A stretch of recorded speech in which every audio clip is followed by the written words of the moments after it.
Live. Good evening, all. Welcome to another evening of the MyBHARAT online lecture series organized by Disha Bharat. Disha Bharat is a 20-year-old NGO working in the field of value education. A unique offering by Disha Bharat is its credit courses on Indian culture and heritage, value education, and human excellence. These courses are aimed at college students to instill a sense of patriotism, self-belief, and inspire Shraddha in the Bharatiya culture. If these courses gives the students the gnana, they will be inspired to perform karma or work for Bharat through another program called My Nation, My Pride, My Role. Today's lecture is being delivered by Shri Sandeep Balakrishna on the topic Building Resurgent Bharat, Lessons from Trials and Triumphs. Shri Sandeep Balakrishna is one of the most articulate, authentic, fearless, and prolific writer, author, columnist, and speakers of our times. He is the founder and editor of the popular online page called the Dharma Dispatch. He is the author of the bestseller Invaders and Infidels. From many books on such serious topics to a fiction like A Day in the Life of a Chapati, Sri Sandeep has written and translated many books. Amongst his translations are the translations of two works of Padma Shri S.L. Bhairappa to English, Avarna the Veil and Orphaned. In his own words, from the book 10 Lessons from Hindu History in 10 Episodes, he says, and I quote, "The true value of these takeaways are the fact that they awaken us to our own selves, and a self-aware civilization knows how to precisely assess and grade its own past in order to sculpt an informed future." We are looking forward for more lessons from the trials and triumphs of Bharat to build the Bharat of our dreams. Sandeep sir, I've always been reading you. It's a great honor and privilege for me to introduce you. Over to you, sir. Thank you, Bhavna ji, for those kind words and your extremely generous introduction. So, without further ado, let's get into today's topic, which has an interesting title: Building Resurgent Bharat, Lessons from Trials and Triumphs. Have been ordered by Shri Pramod and Rajesh also to speak on this. So let's see. Yeah, you have to give me feedback, whether I get passing marks or first class or whatever it is. So to begin with, when you say building resurgent Bharat, so it is in the present continuous tense when you say it's work in progress in that sense. And lessons, how it is linked to lessons from past trials and triumphs. So, I could begin anywhere because we've used a word called resurgent. It is important to essentially travel back in time. Now, how far you travel back in time is also interesting, and it would be rather out of syllabus. I mean, there's not enough time for all that. So when you travel back in time, how far do we want to go? Because when you say resurgent, it implies that Bharat had once been powerful, prosperous. It was a hub of knowledge, wealth, political power, culture, art, literature, you name it. So how far back do you want to go? To my mind, the Gupta age, that represents the high point in the Bharatiya civilization, which is also the Hindu civilization, the Sanatana civilization, whatever you want to call it. These are all synonyms. Now, after the Gupta era, with their downfall and their disappearance, we somewhere, throughout the centuries, lost our direction. It's a very painful story, so I won't get into those details. I mean, you've mentioned Invaders and Infidels, my books, 10 lessons, all these things. You get those elements out there, decline and downfall. So essentially, we were colonized brutally twice by alien powers. First by Muslims, uh, whose vestiges we are still seeing in neighboring countries, Bangladesh, Pakistan, Afghanistan. These were all parts of India. Okay, it's so easy to forget it, when you're living your daily grind and your life and all that. Those are all parts of India. For example, lots of stalwarts like Jadunath Sarkar, Professor Ashutosh Mukherjee was Shama Prasad Mukherjee's father. So all these luminaries, they hailed from what is known as Bangladesh today. University of Dhaka. These people built those places. Sylhet, for example, right in the vicinity of, it's in Bangladesh now. So these were all thriving hubs of Hindu civilization just 75 years ago. So look at the kind of transformation that has happened. So when you say trials and triumphs, and this whole process of resurgence and rebuilding and hoping for a better future, in all due honesty, there have been more trials and setbacks than triumphs. So after the Muslim rule, which was pretty much shattered by the British, of course, by resurgent Hindu powers, including, the grandest revival was the Maratha power. After that, it has been a series of setbacks for the Hindu civilization, for Bharatiya civilization and culture and, social structures, all the values and ideals that we prize so much. So it's been a very depressing story. So what happened with the advent of British was that we simply changed masters. Both were aliens. The unfortunate fact with the earlier master, the Muslim rulers, was that over a period of time, a majority of Muslim rulers, over a period of time, and especially people, their armies and the Muslim society, more than 90% were former Hindus. So look at the complexities and where all these things lead to. While that was part of, that is one story, which is rather brutal and quite sad. The other part was the change that occurred when the British got hold of India as a whole, a tiny island nation which is more than 30,000 miles in a different hemisphere, controlling undivided India. Okay, that counts as, one of the monumental miracles in the history of human civilization. How we allowed that to happen.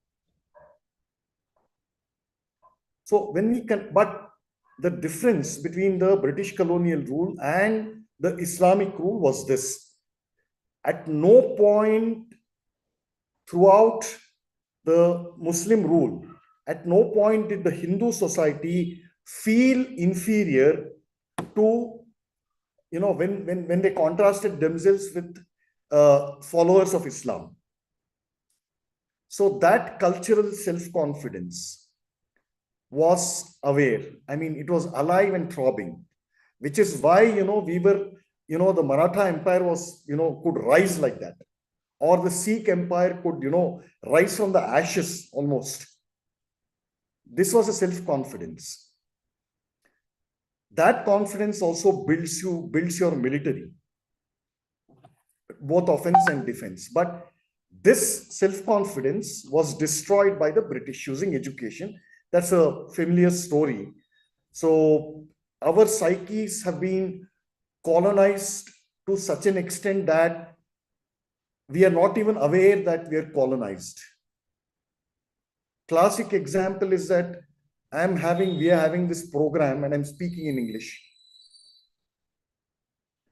Okay, the greatest benefit of uh, English education is the fact that Hindus take pride in correcting the grammar of other Hindus who don't speak English well. This has been the greatest, benefit of English education, and that continues. But so when you say setbacks, trials, and these you can multiply them. It's almost endless. Now, when you look at the story, and this is where I'll begin. This was a kind of a backdrop or a preface to today's program.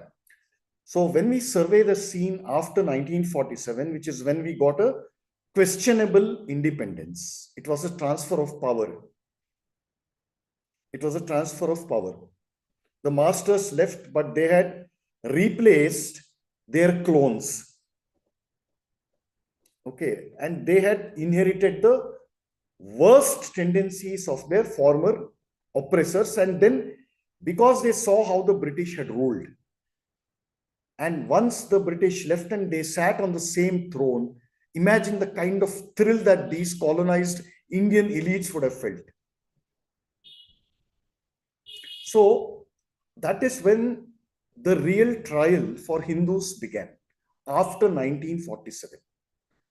The amount of destruction that has occurred in these 75 or 76 years, counting this year as well, amount of destruction of the Hindu civilization, culture, its founding values, ideals, social structure, the amount of destruction that has occurred on all these fronts in 75 years has not occurred in the last 1000 years. And this destruction has been done to Bharatiya civilization, has been done to Bharatiyas, not by foreigners, but by Indians, but by Hindus. So to rebuild your own temple, one temple in Ayodhya, it took 500 years. Actually, let me correct that. Yes, it took 500 years, but to rebuild it, you had to,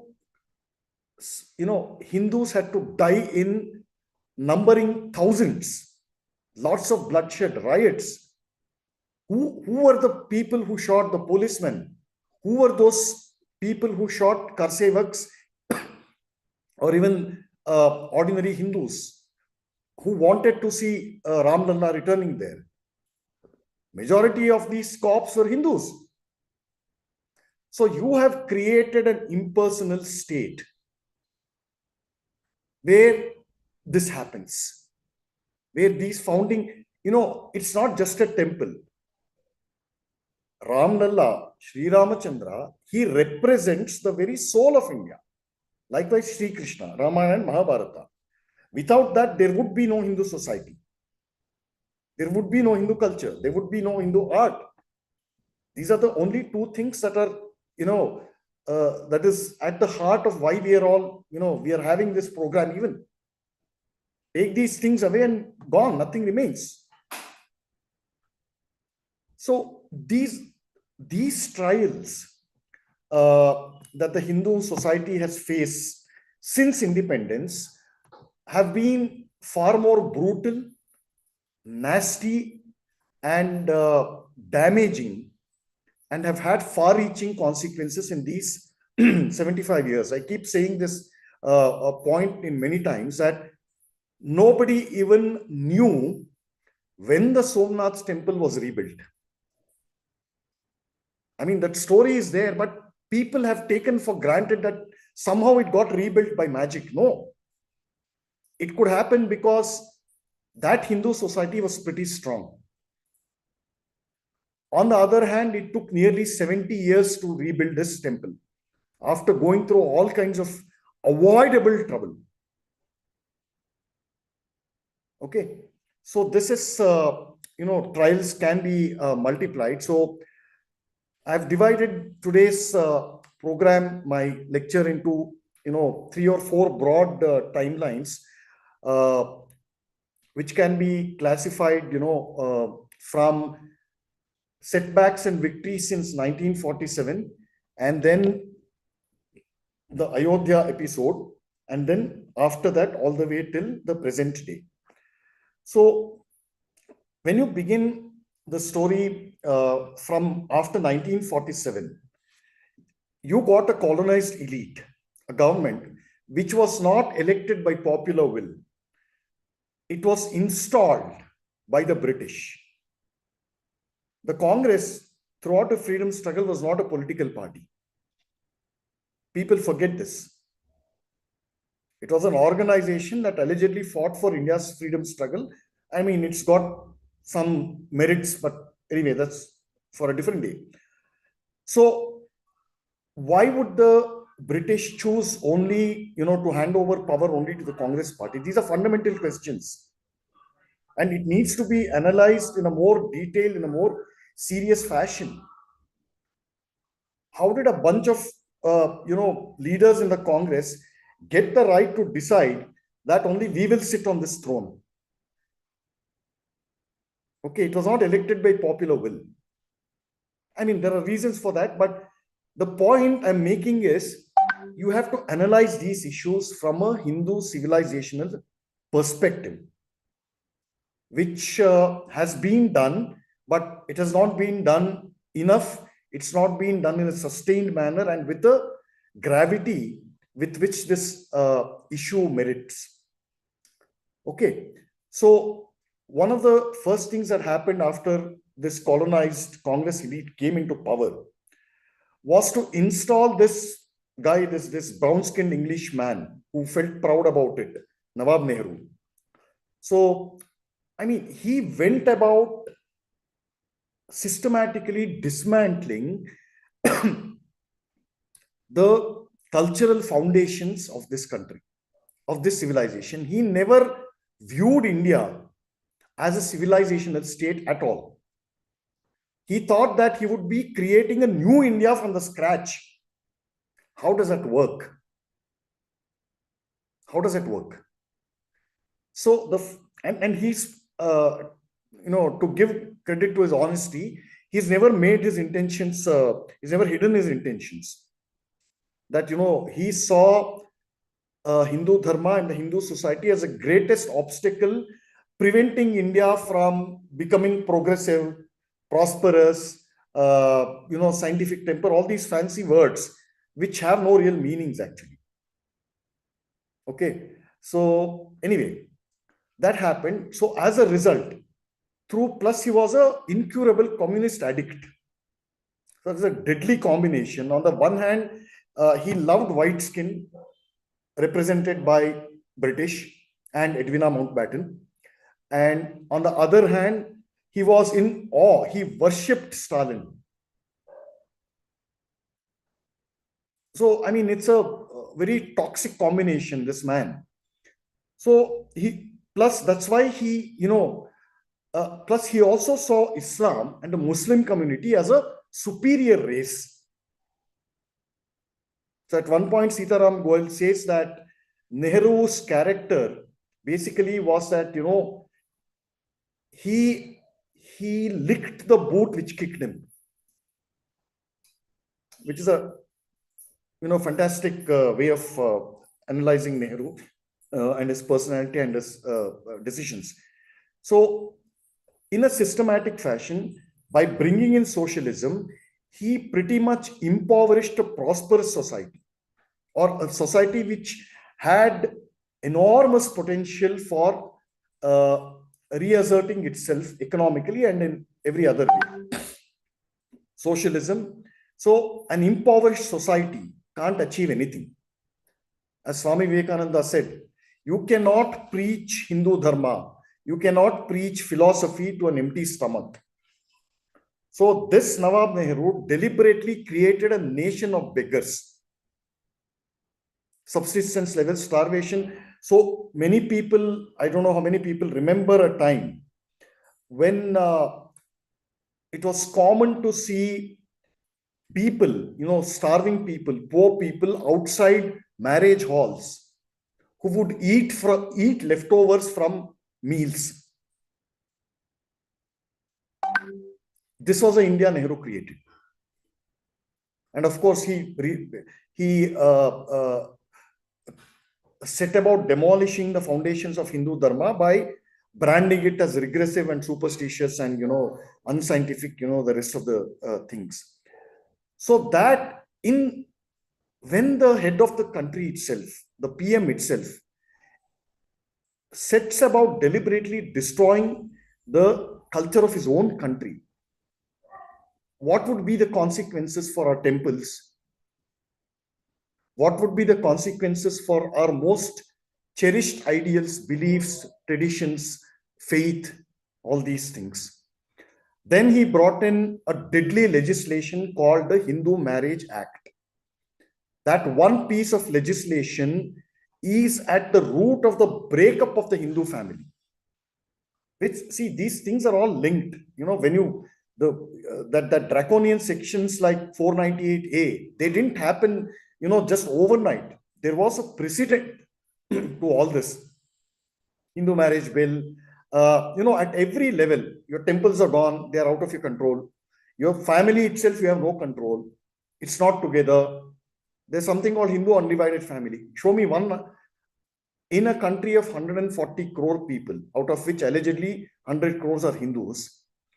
How many Hindu undivided families exist? It's a thing of the past. Here and there, you might find even 10 throughout India. It's a miracle. So this happened through legislation. It didn't happen organically. Societies evolve organically. Customs, beliefs, manners, traditions, they evolve organically and not through legislation.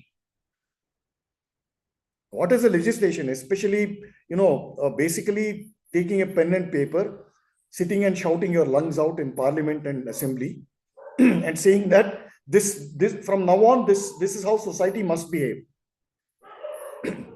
That is a method of dictatorships, not of democracies, not at all of a state whose foundations is dharma. So once this kind of thing became normalized, so when Hindu families themselves break up, where is a chance of a harmonious society? A society which had harmony in spite of diversity, difference in food, dress, tradition, customs. We still celebrate festivals together. But we have forgotten why we celebrate those festivals together. What is it that bonds us? It is Hindu Dharma. It is our belief in stone idols. It is our faith in going on Tirtha Yatras. There is no alleged caste system in these things. So these are some of the trials. From 1947 onwards, Kashmir, classic case. Partition, it was so, how did these bunch of Congress guys sitting there, how easy it was for Jinnah to, unleash the direct action day, which resulted in partition of India. How easily this bunch of guys, Congress leaders in that time, they were basically, weak-kneed, they capitulated, they surrendered. So Pandit Madan Mohan Malviya, in one place, in one speech, he says very clearly that the Muslim League, it is a party of hooligans and fanatics. And now they have been allowed and they have been given legitimacy to sit at the negotiating table with the Indian National Congress and Hindu community. Okay. So if I come to your home and demolish it,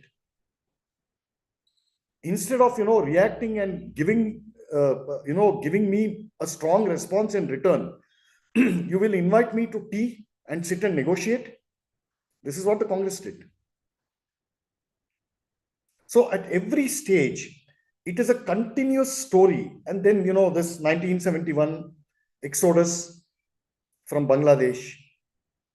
So it is a story of continuous defeats and setbacks as far as the Hindu and the Bharatiya society and civilization and culture is concerned. As far as the triumphs are concerned, it's almost zero. Look, here is one party, Congress. You have to keep coming back because there's no other alternative. Because they've ruled this country for the longest since independence. So they figured out the best way to stay in power forever. So they rigged the whole political system. On the other hand, the so-called opposition, it was not even opposition really, I mean, Janasangh, for all the fantastic work it did, it was really fighting with both its hands tied behind its back. How do you do this? So there is almost no triumph, and a little, if you want to call it a triumph, was, when it fought against the emergency. But then, I mean, that's a different story. One tyrant, Indira Gandhi, she was replaced by a bunch of crooks after, she lost the election after emergency. It didn't even last, 2 years. Okay, I mean, history is no respecter of emotions, but only truth. This is a truth. Janata government was no angel. So, and apart from the Janasangh and, affiliated, like-minded people, very few, apart from that, the rest of the constituents of that Janata party, they were bigger crooks than the original crooks in the Congress. Who really stood for core Hindu issues, Bharatiya values? Nobody. None of these guys. So like I said, it's a continuous story of setbacks after independence. The high point being, what happened when the former disputed structure was brought down. I think that counts as an epochal event in the last 100 years at least. That, what happened in 1992. So that counts as an epochal thing. But sadly, even that issue, the Ayodhya issue, not enough scholarly documentation, not enough scholarly analysis has been done. You have the story of Israel. And even today, the sheer volume of work, sheer volume of documentation, literature that is available, that is being continuously generated on the formation of Israel, it is enough to, if you bring all those books and DVDs and, audiovisual material, if you bring all that, it will be enough to fill the whole city of Bangalore. And Ayodhya is one such comparable epoch-making event. What do we have to show for its importance? Almost nothing. Beyond sloganeering, almost nothing. But it's one of the greatest triumphs that, ordinary Hindus did. Getting one brick from each home. What a phenomenal idea that was. So why isn't it, being celebrated and broadcast? So that was, I think, Ayodhya represents the first great triumph after 1947, and that pretty much killed the secularist nonsense, that went on. But from Ayodhya, from 1992, using that to gain political power and, forming a government, a Hindu government, these things, I'll set that aside because we are talking only about from the civilizational perspective here.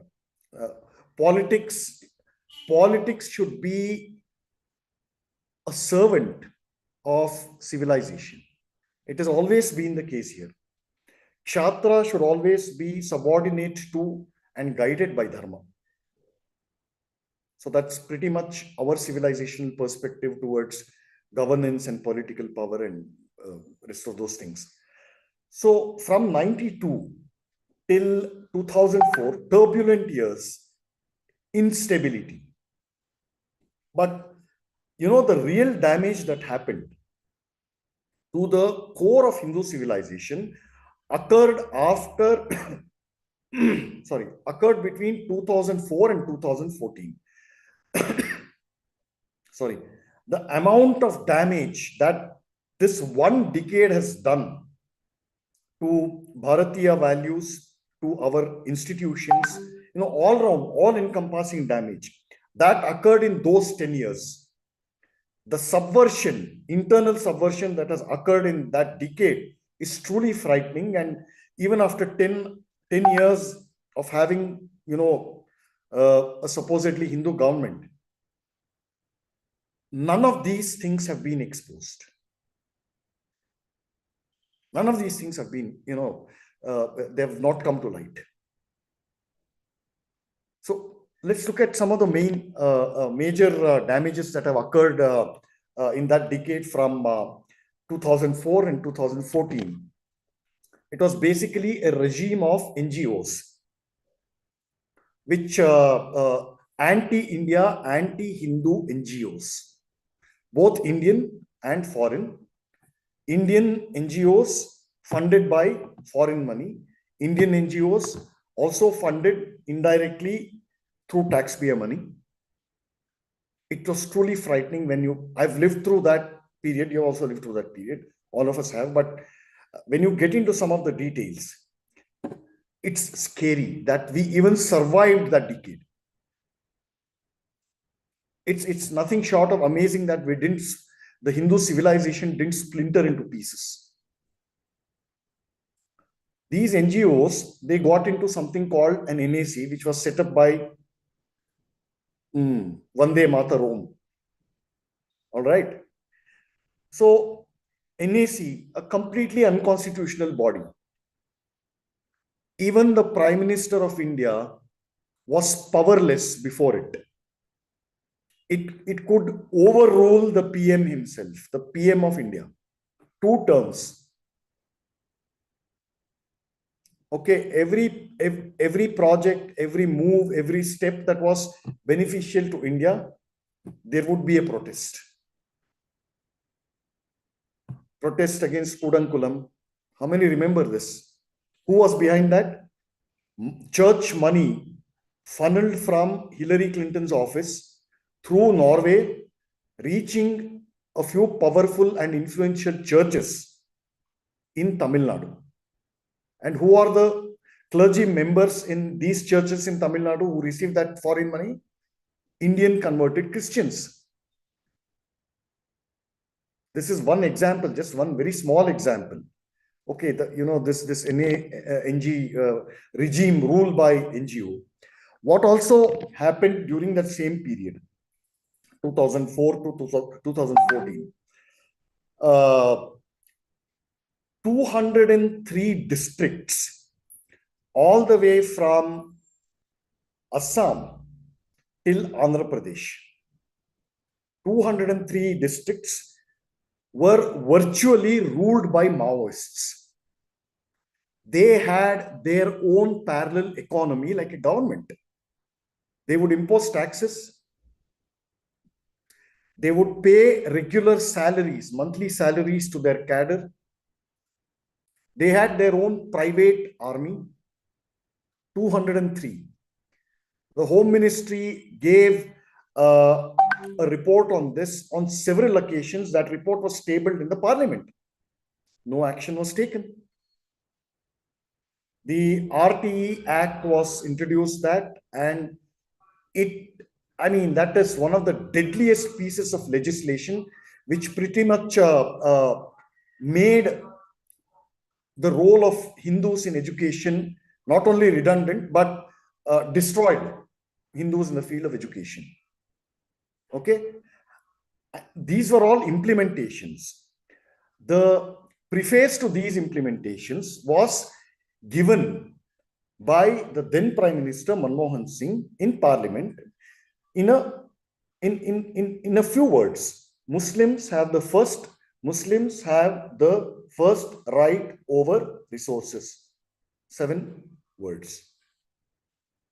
So what flows from all this RT, rest of those,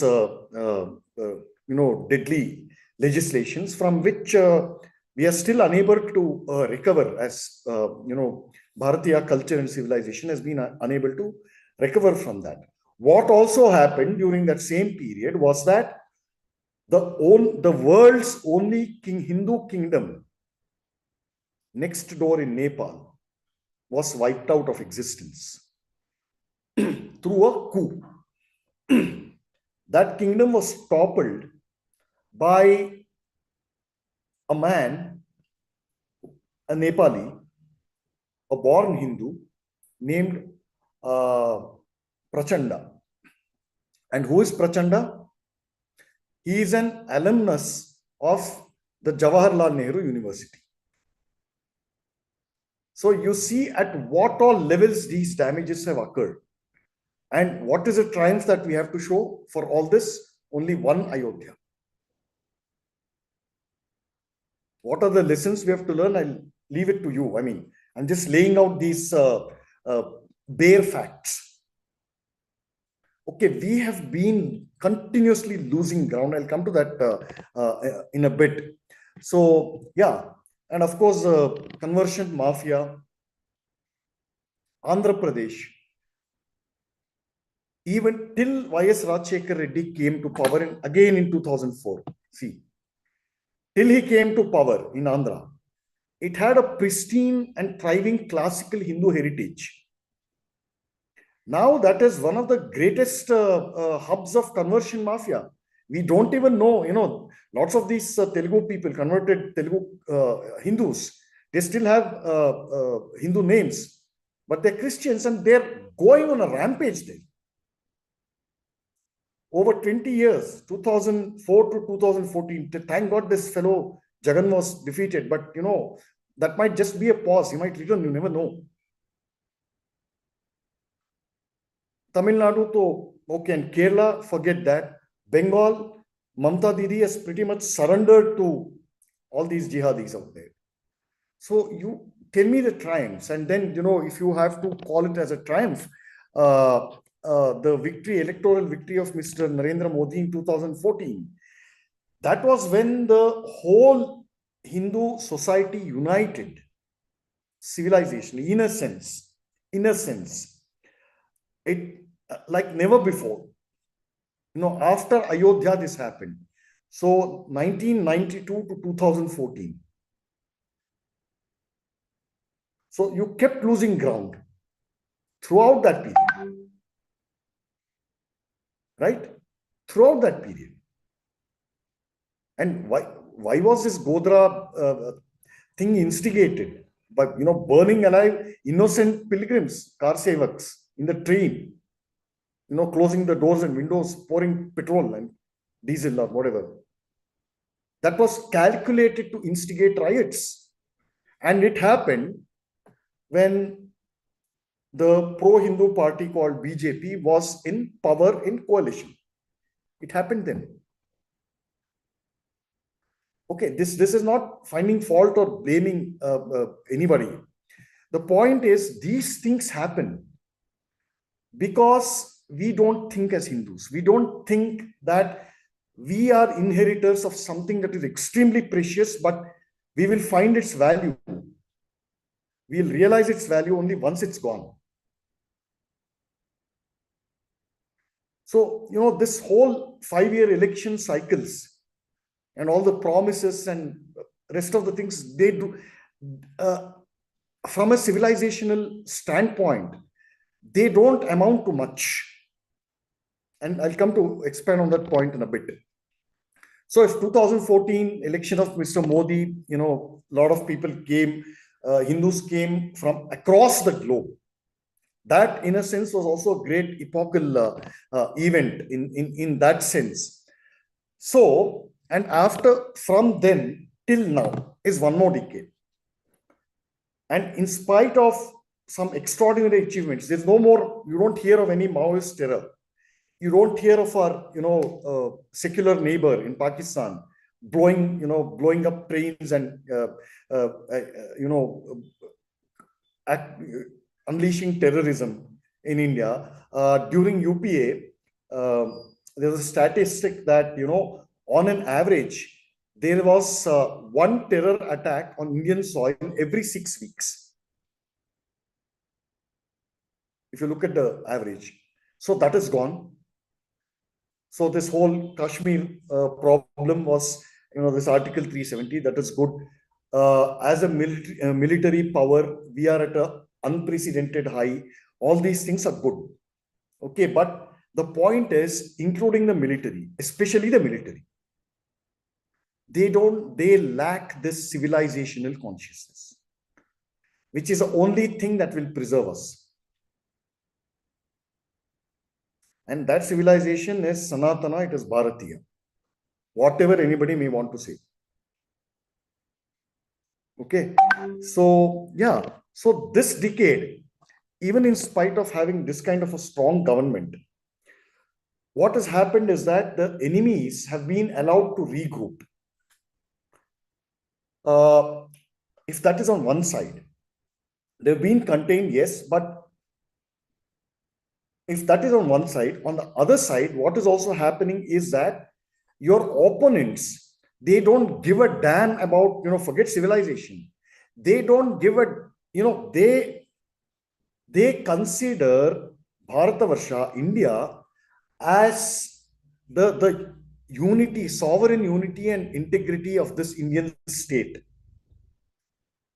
According to them, this united India, or the surviving portion of the undivided India, this India, the remaining Bharatavarsha, it is an illegitimate state which has to be broken into pieces. Why? Because fundamentally, even today, the foundational ethos, the inherited social and behavioral and traditional ethos of India is Hindu.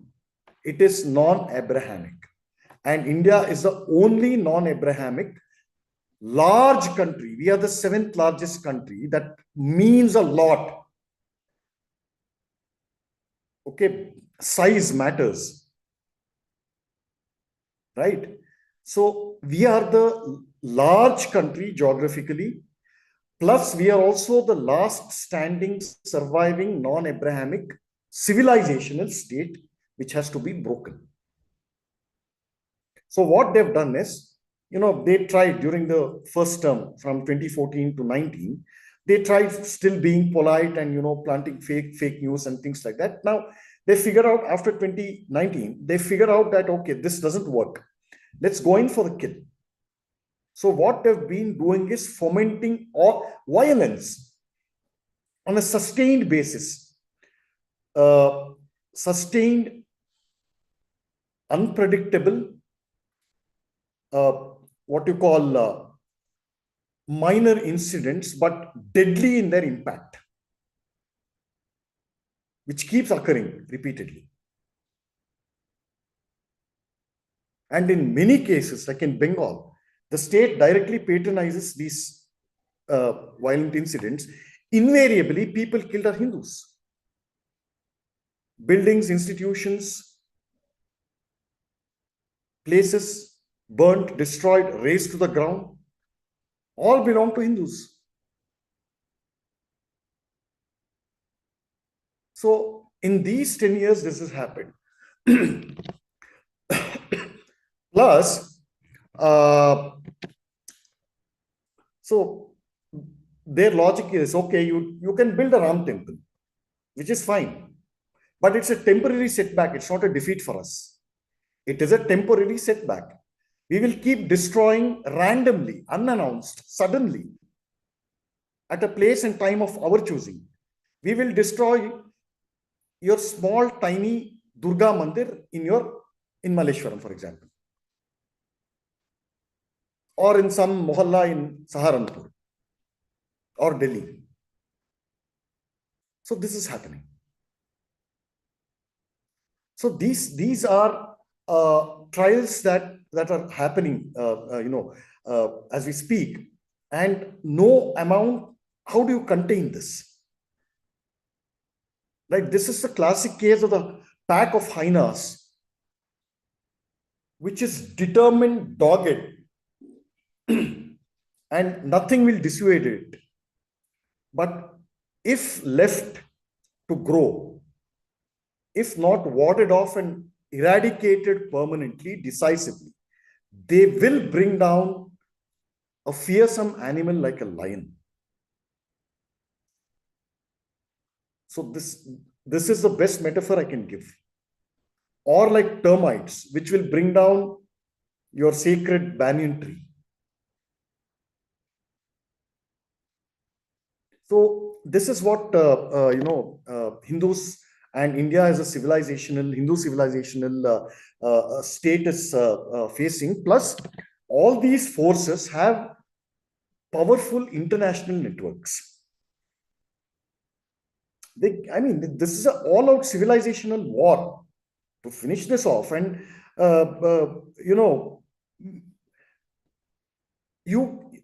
deterrence works only up to a point, not with an enemy like this. Okay, people, groups who are opposed to each other in other countries outside India, they have ganged up, they have allied, thickly allied, closely allied in India. Why? The greatest obstacle is this Hindu civilization, which is keeping it united and somehow, harmonious to whatever extent. So, what is happening in Bangladesh? What happened in Bangladesh was not an accident. Not at all an accident. Nepal. Look, Nepal, in a way, speaking in a way, the Hindu state of Nepal was wiped out because the communists in India were in power. They had given outside support. Communist Party, party of CPIM, it had 60 seats in the Lok Sabha. And it had provided outside support to the Congress, UPA government. In return, it worked its whatever conspiracies and, killed the Hindu state of Nepal. So that is no longer the case now. Yet something like Bangladesh happened. So like I said, the forces are, they are undeterred. They're determined, they're dogged, and they have this capacity to bear losses. It doesn't matter. It doesn't matter. Okay, we've lost this battle, but we'll win the ultimate war. Because the ultimate prize is India, the Indian state, the Indian country, its geography. So you have the son of a chief minister of a state who openly says Sanatana Dharma must be eradicated.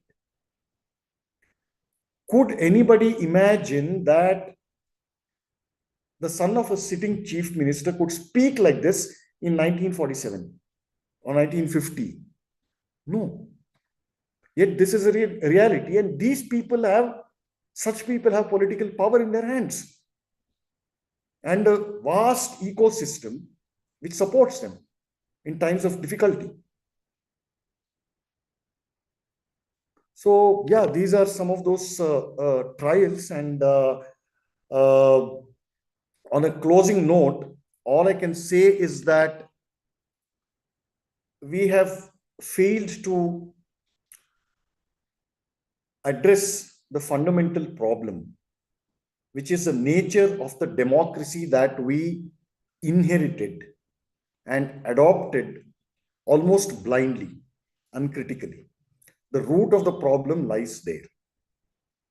And it is my considered conviction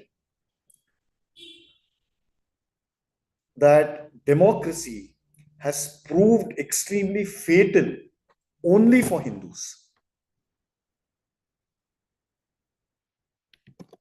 Okay. So all I can say in closing, and look, in the previous era, before 1947, before we adopted this kind of democracy, Hindu civilization, Hindu dharma, Hindu society. It was safeguarded, it was defended, it was upheld because the rulers were Hindus. They had a personal stake in it. They put out their neck on the line, literally. How many elected Hindu representatives cutting across party lines? Cutting across party lines. How many Hindu elected representatives can stand in either in the legislature or in the parliament and say, I will put my neck on the line for the cause of Bharatiya culture, which is synonymous with Hindu culture or Sanatana culture and civilization. Mere legislations don't make these things happen.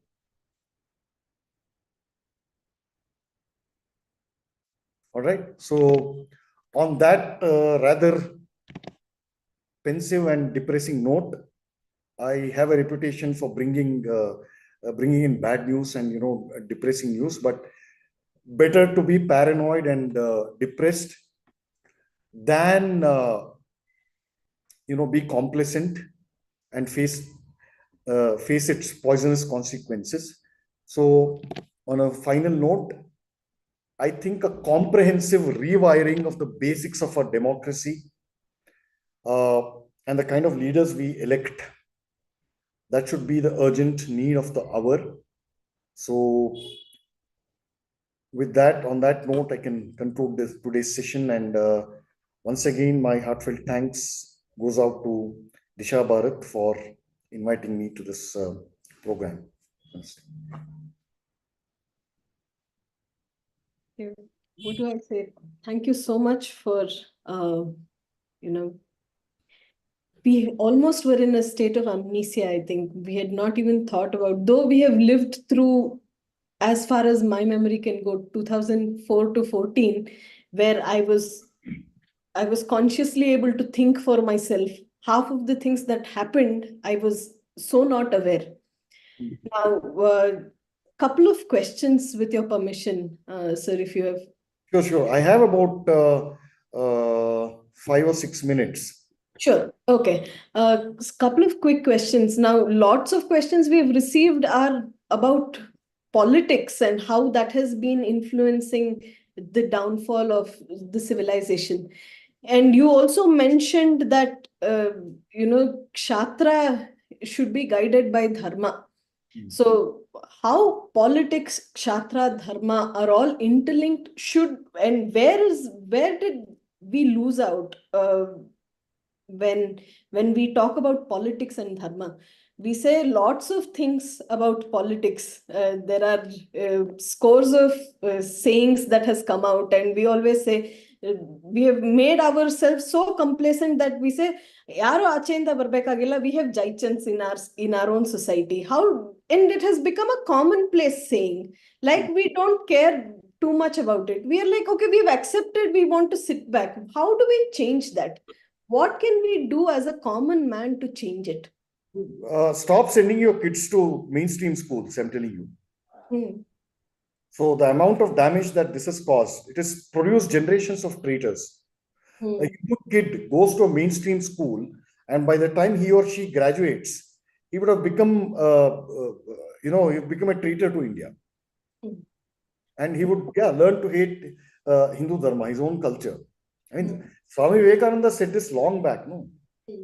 A child goes to the school, and the first thing that the teacher tells him that your mother is a fool and your father is a lunatic. This is not education. Yes. Wow. Okay, but there are far few alternates to mainstream education, unfortunately. And how do we go about creating one where we have, like you said, draconians act like RTE? No, I mean, some of these initiatives are bearing fruit, and a number of these, what is known as homeschooling or alternative education, they are pretty effective. The point is this whole look, this system of education, the so-called mainstream system of education, has a history of 150 years. You can't dismantle it, in 5 or 10 years. But as Hindus, uh, who, if they're really individuals, if they really care about their children, future, culture, country, traditions, temples, it's up to their individual initiative. There's a formula for this. Okay. Hmm. And when it comes to conversion, which is like one of the biggest threat to our civilizational existence, we see it happening very as an undercurrent in the whole society. How do we realize that these undercurrents are there as ordinary people? What can we do, and how do we, if we can use the power of social media, if social media can do anything at all in this times of civilizational threat? No, look, you really can't stop conversions, but you can halt its, further progress. Uh, by summarily banning conversions. Just ban them, especially Christian conversions. Summarily ban them. Two, and this should have happened long back after independence. I mean, the church is the second largest landholder in India only after the government of India. How did the church apparatus get, doesn't matter which denomination, but Christian religion as a whole, how did it acquire those lands? Not through military occupation. It was granted by the British government. The British is no longer there. They packed their bags and left in 1947. You should have nationalized these lands. It's still not too late. Yeah. You can't halt these things. Yes. Look, I don't see a very bright future. I don't want to, lead people down the garden path.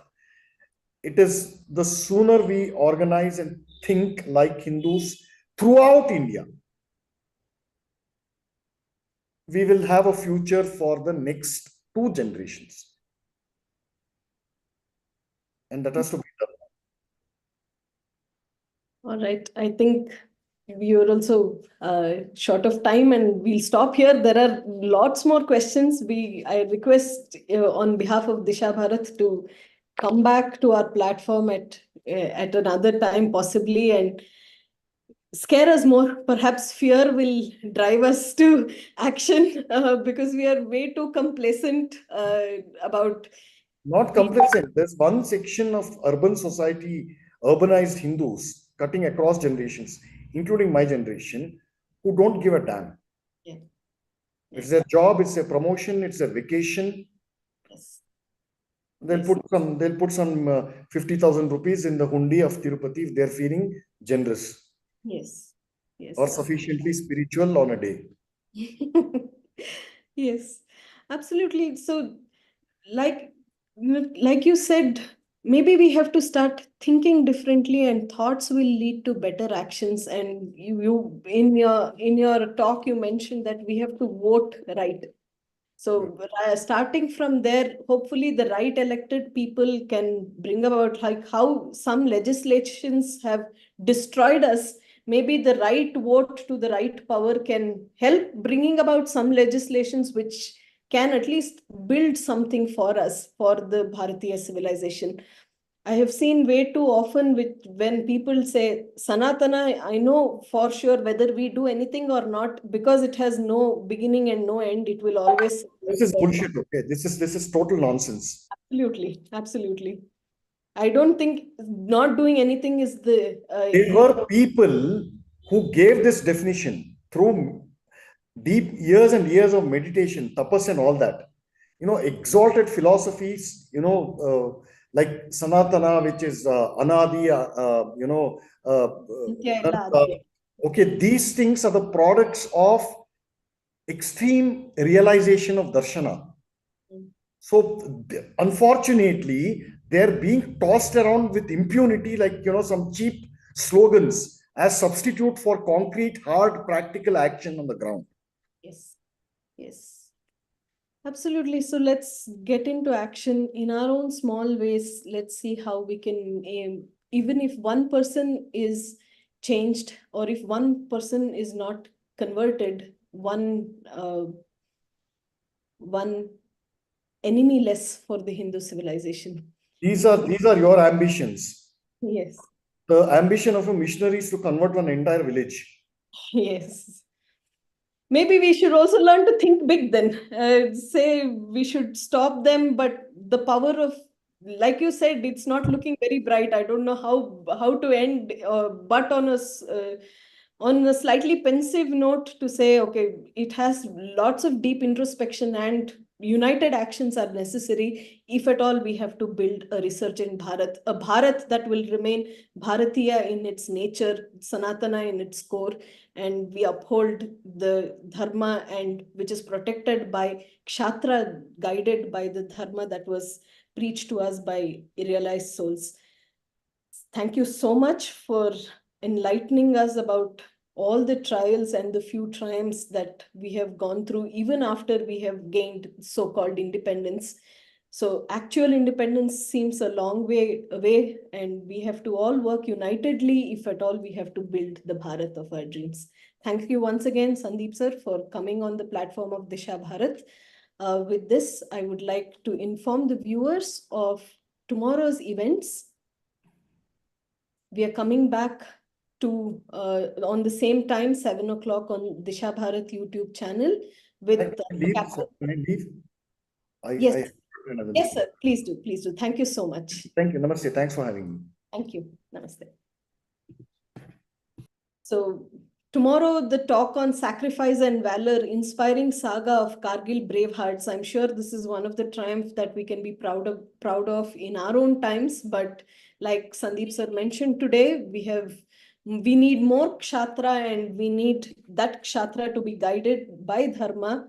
All the sacrifice and the valor should be there in all of us for us to build the resurgent Bharat. We'll see you all tomorrow at 7 o'clock for Sacrifice and Valor, inspiring saga of Kargil Brave Hearts by Captain Naveen Nagappa. Thank you all for being with us today on this wonderful talk by Shri Sandeep Balakrishna. Building resurgent Bharat. A lot of work is needed by all of us. Let's unite for Bharat and build the Bharat of our dreams. Thank you all once again. And if you want to listen to more talks like this and be inspired to work for Bharat, please do like, share, and subscribe Disha Bharat YouTube channel.